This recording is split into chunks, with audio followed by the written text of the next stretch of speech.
کچھ لوگ یہ سوال کر رہے ہوتے ہیں کہ جناب قربانی کا جانور ہم نے لیا ہے جی اور بڑے جانور میں 7 حصے ہوتے ہیں جی تو اب قربانی کے اندر ہے 2 آدمی جی 2 آدمی نے ایک جانور لے لیا ہے تو 3.5 حصے ہوں گے. تو کیا 3.5 حصے ہو سکتے ہیں؟ جی تو دیکھیے مسئلہ یہ ہے کہ قربانی کے اندر یہ ضروری ہے کہ کسی بھی شریک کا حصہ 1 سے کم نہ ہو. ٹھیک ہے. یعنی 1 حصے سے کم نہ ہو. ٹھیک ہے. آدھا حصہ پونا حصہ یہ نہ ہو. ٹھیک ہے. کم از کم 1 حصہ ہو. ٹھیک ہے. 1 سے زائد حصہ ہو سکتا ہے ایک بڑے جانور میں. ٹھیک. جب 2 افراد نے ایک بڑا جانور خریدا تو دونوں کی ملکیت برابر ہے. صحیح. 3 افراد نے ایک بڑا جانور خریدا مل کے تو یہ 3 افراد جو ہیں انہوں نے مل کر گویا کہ ایک جانور خریدا ہے. صحیح.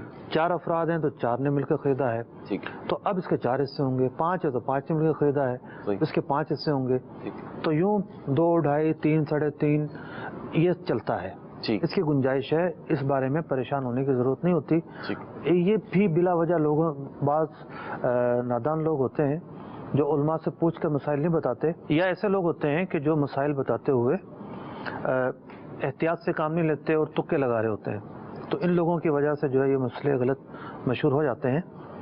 ان مسائل کی کوئی حقیقت نہیں ہے کہ جناب ہر آدمی کا 1 حصہ ہونا چاہیے, 1 سے زیادہ ہوا تو قربانی نہیں ہوگی.